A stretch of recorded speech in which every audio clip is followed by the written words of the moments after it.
Halo semuanya, kembali lagi di channel Bobby Shark, channel informatif yang bikin greget. Kalian tahu nggak guys, duluan mana ayam atau telur? Pasti penasaran kan? Atau kenapa air hujan aromanya segar? Nah, kali ini kita akan membahas tentang pertanyaan-pertanyaan sederhana tapi jawabannya bikin gregetan. Kenapa hujan bisa menimbulkan bau? Pernahkah kamu mengamati lingkungan kamu pada saat hujan turun? Kenapa pada saat hujan turun selalu muncul aroma yang segar? Kenapa tidak aroma keanehan atau aroma kebohongan? Pertanyaan ini sebetulnya terlihat sederhana, namun jawaban ilmiahnya ternyata cukup kompleks. Faktanya air hujan yang turun tidak memiliki bau atau aroma apapun. Lantas dari mana aroma menyegarkan tersebut berasal? Aroma tersebut berasal dari kombinasi tanah lembab dan senyawa yang dikeluarkan oleh tanaman. Bakteri tanaman bernama Actinobacteria yang telah mati dan membusuk akan diserap oleh tanaman. Pada saat hujan turun, suhu juga akan turun pada titik tertentu dan merangsang tanaman untuk mengeluarkan senyawa organik bernama geosmin.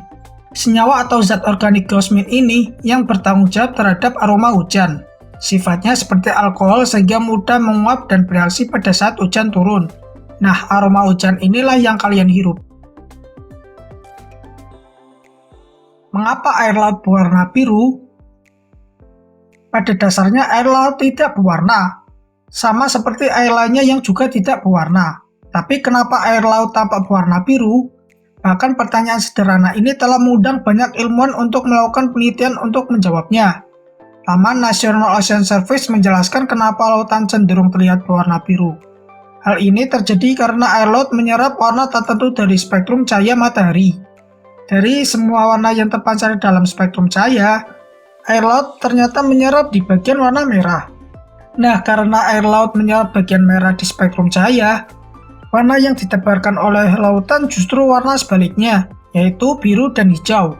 Coba ingat-ingat lagi pelajaran fisika SMP tentang prinsip optik dan spektrum cahaya.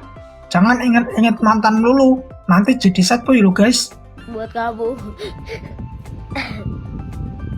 Terima kasih. 10 bulan.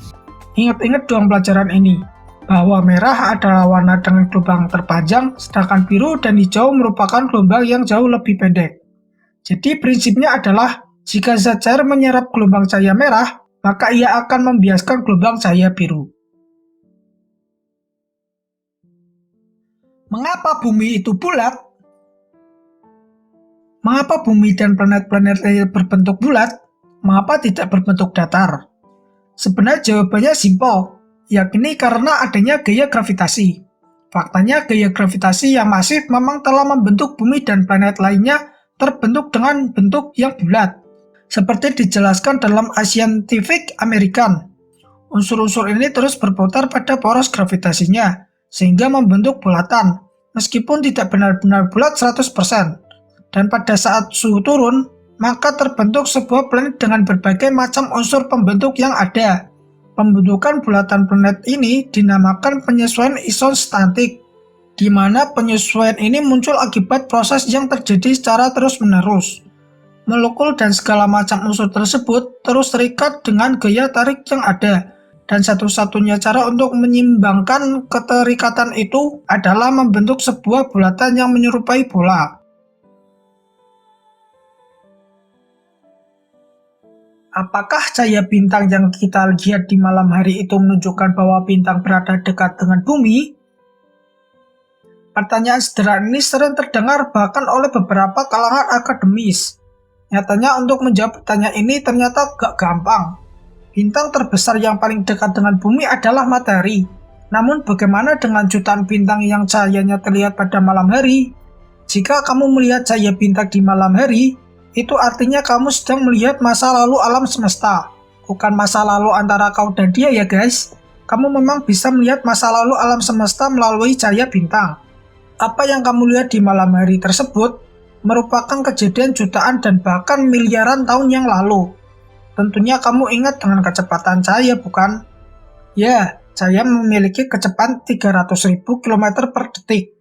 Itu artinya cahaya akibat ledakan bintang di masa lampau baru bisa kamu lihat di masa sekarang, karena rambat cahaya pun membentuk waktu.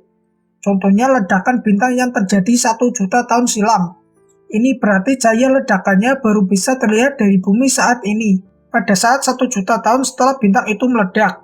Ini artinya bintang tersebut memiliki jarak 1 juta tahun cahaya dari bumi, dan itu sangat jauh sehingga mustahil ditempuh dengan teknologi manusia.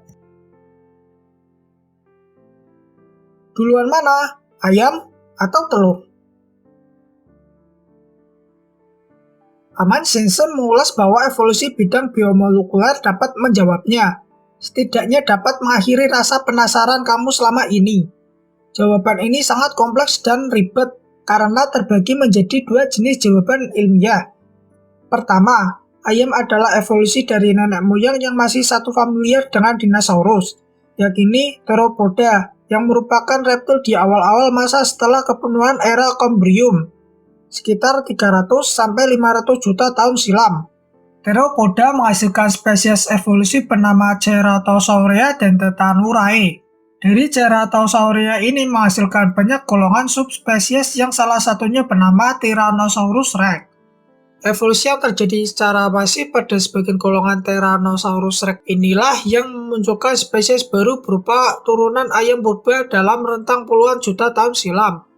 Jika dilihat dari alur evolusi ayam purba, maka seharusnya telur yang ada lebih dulu, namun bukan telur ayam modern, melainkan telur dari spesies peralihan antara Tyrannosaurus ke ayam purba. Hal ini diperkuat dengan penelitian sampel DNA yang menunjukkan bahwa ayam purba masih keluarga dinosaurus.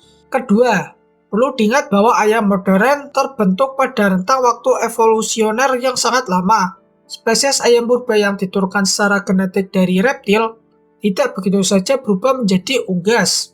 Spesies Tyrannosaurus berevolusi menjadi spesies Gallus purba. Hal ini menguatkan dugaan para ilmuwan yang menyatakan bahwa seharusnya ayam modern ada terlebih dahulu, baru mereka bertelur. Apalagi telur ayam modern sangat berbeda dengan telur reptil di masa purba. Nah, itulah beberapa pertanyaan sederhana yang jawabannya bikin gregetan. Terima kasih telah menyaksikan channel ini. Jangan lupa like, komen, dan subscribe. Sampai jumpa di video saya selanjutnya. Dah.